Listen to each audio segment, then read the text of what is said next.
हाय दोस्तों, welcome to धन। दोस्तों, एक ट्रेडर के माइंड में हमेशा एक असमंजस सा बना होता है। हमेशा ही हमारे सामने मल्टीपल स्टॉक्स होते हैं, हमें उसमें से किसी एक को चूज करना होता है। हमेशा ही हमारे पास मल्टीपल ट्रेडिंग स्ट्रेटजीज होती है, उसमें से हमें किसी एक को चूज करना होता है। हमेशा ही एक ही स्ट्रेटजी से निकले हुए 10 स्टॉक्स के ऑप्शन होते हैं, हमने उनमें से किसी एक को चुनना होता है। ये असमंजस, ये डाउट हमेशा हमारे माइंड में चलता रहता है, जिसकी वजह से हम एक्चुअल ट्रेड पे फोकस नहीं कर पाते हैं। दोस्तों, मेरी कोशिश ये है कि आज इस वीडियो के थ्रू मैं आपके माइंड से वो कंफ्यूजन हमेशा के लिए दूर कर दूं कि अगर आपके सामने कोई दो स्टॉक्स हैं और दोनों में बाय ट्रेड बन रहा है, तो इनमें से कौन सा ट्रेड लेना है और कौन सा छोड़ना है। अगर इनमें दोनों में ही सेल ट्रेड बनना है, तो किसको शॉर्ट सेल किया जाए और किसको ना किया जाए। दोस्तों, आइए डिस्कस करते हैं कैसे हम दो स्टॉक्स को कंपेयर कर सकते हैं और उनमें से कौन सा अच्छा है और कौन सा नॉट सो अच्छा है, हम ये कैसे फाइंड आउट कर सकते हैं। आइए मैं आपको लेकर चलता हूं धन चार्ट्स पे, and there is one indicator जिसके थ्रू मैं अपने इंडेक्स का कंपैरिजन करता हूं।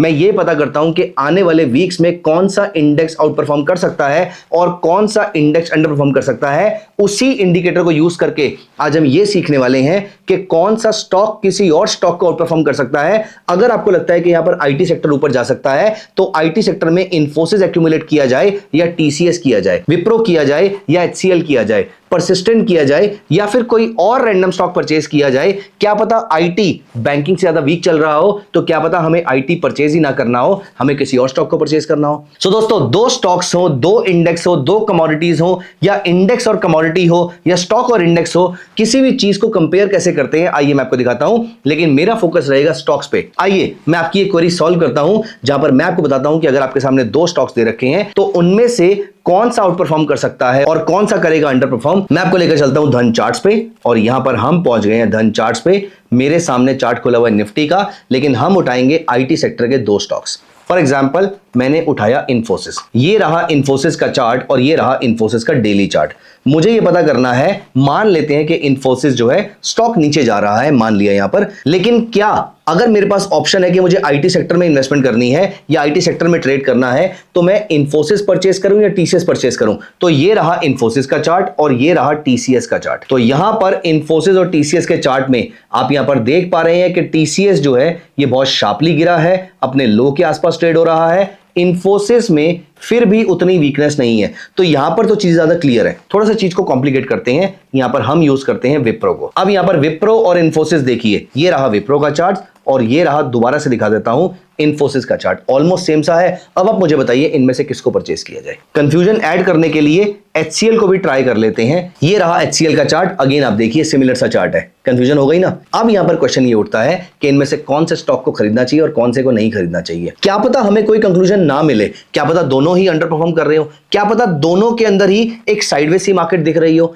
हमें नहीं मालूम है। दोस्तों, मैं कोशिश करता हूं कि मैं अपने माइंड में थॉट प्रोसेस डेवलप करूं। जो चीज मैं यूज कर रहा हूं मैं आपको बताना चाहता हूं, मैं आपको सिखाना चाहता हूं, लेकिन एट द सेम टाइम मैं कोशिश करता हूं कि मैं अपने एग्जांपल्स को पहले से प्लांट ना करके रखूं। मैं वीडियो रिकॉर्ड करने से पहले अपने चार्ट्स को डेलिबरेटली चेक नहीं करता हूं, सो दैट ये बिल्कुल नेचुरली आपके सामने आए, सो दैट आपको समझ में आ पाए कि एक ट्रेडर की कंफ्यूजन के टाइम पर ट्रेडर उसको सॉल्व कैसे करता है। आई होप आपको ये मेरी अप्रोच पसंद आती होगी। अगर हाँ, तो प्लीज लिखिए yes you like this approach, और अगर नो, तो अपना सॉल्यूशन आप मुझे दे सकते हैं। You are more than welcome. आइए यहां पर अब एचसीएल है, इन्फोसिस है और विप्रो है, तीनों के चार्ट सेम दिख रहे हैं। यहां पर हम कंपैरिजन करते हैं। तो यहां पर मेरे सामने खुला हुआ है एचसीएल, इसको मैं कंपेयर करता हूं इन्फोसिस से। इसके लिए मैं क्या करूंगा, मैं यहां पर इंडिकेटर सेक्शन में गया और मैंने यहां पर लिखा कंपेयर। कंपैरेटिव रिलेटिव स्ट्रेंथ का जो इंडिकेटर है मैं यहां पर अप्लाई कर लेता हूं। तो ये रहा सीआरएस का इंडिकेटर, ये मैंने अप्लाई कर लिया। अब यहां पर मुझे क्या करना है, मुझे एचसीएल को कंपेयर करना है इन्फोसिस से। तो मैं सीआरएस पे डबल क्लिक कर लेता हूं और यहां पर मुझे निफ्टी से कंपेयर नहीं करना,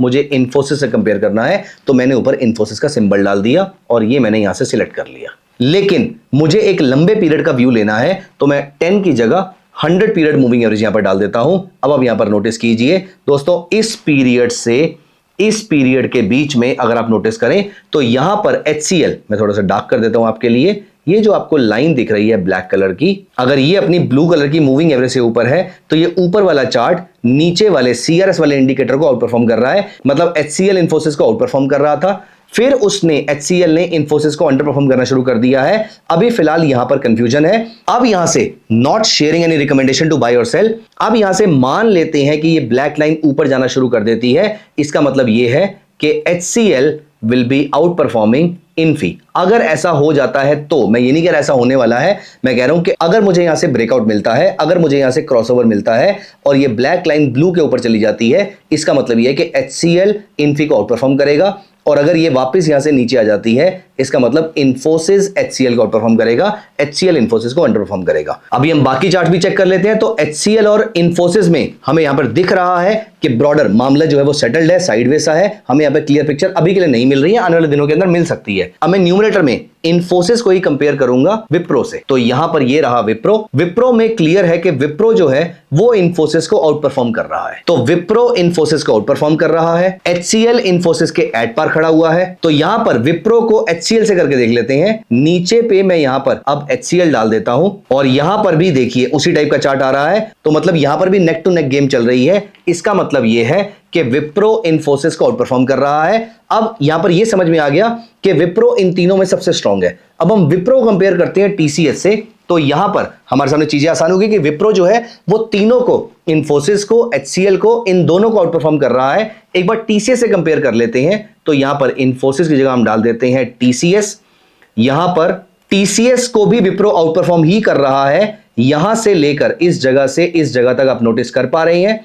और इसको अगर ऊपर प्राइसेस की फॉर्म में देखें तो इस एरिया से इस एरिया में I am very very sure कि TCS ने 8.5% से भी ज्यादा नेगेटिव रिटर्न दिया होगा, क्योंकि विप्रो जो कि आउट परफॉर्म कर रहा है उसी ने 8.5% नेगेटिव रिटर्न दिया है। तो TCS जो अंडर परफॉर्म कर रहा है उसने कम से कम 12, 13, 14, 15% के आसपास का रिटर्न दिया होगा। मैं आपको दिखा भी देता हूं। यहां पर देखिए 13 जून से या 12 जून के हाई से लेकर 12 जून के हाई से लेकर TCS ने कितना रिटर्न दिया है, यहां देखिए।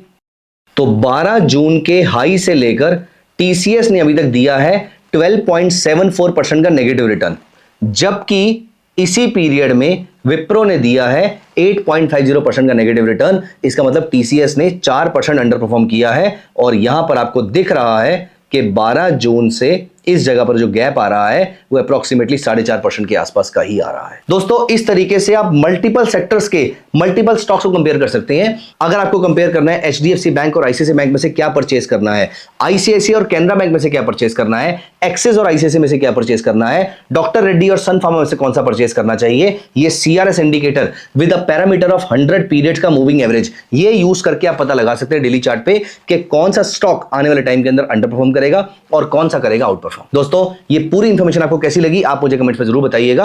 आप इस तरीके से कमोडिटीज को भी कंपेयर कर सकते हैं, अलग अलग इंडेक्स को भी कंपेयर कर सकते हैं, डोमेस्टिक इंडेक्स को किसी फॉरेन इंडेक्स से कंपेयर कर सकते हैं और डोमेस्टिक स्टॉक को किसी फॉरेन स्टॉक से भी कंपेयर कर सकते हैं। दोस्तों this is a very very important information. मैंने बहुत ही क्रिस्प तरीके से आपको समझाने की कोशिश करी है। जिस भी दिन आप वीडियो को देख रहे हैं आप मुझे कमेंट में बताइए कि HDFC बैंक और ICICI बैंक में से कौन से स्टॉक को परचेज करना इस समय सही रहेगा। None of us will be sharing any recommendation to buy or sell, लेकिन मैं आपका व्यू जानना चाहता हूं इस इंडिकेटर के बेसिस पे HDFC और ICICI में आपको क्या अच्छा लग रहा है और दूसरा गोल्ड और सिल्वर में आपको क्या अच्छा लग रहा है। दोनों का एग्जांपल कमेंट्स में जरूर बताइएगा। जिस दिन आप अपना आंसर वहां पर मेंशन करेंगे मैं उस दिन का चार्ट देकर आपको बताऊंगा कि आप सही बोल रहे हैं गलत।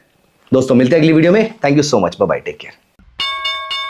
Investments in the securities market are subject to market risk. Read all the related documents carefully before investing.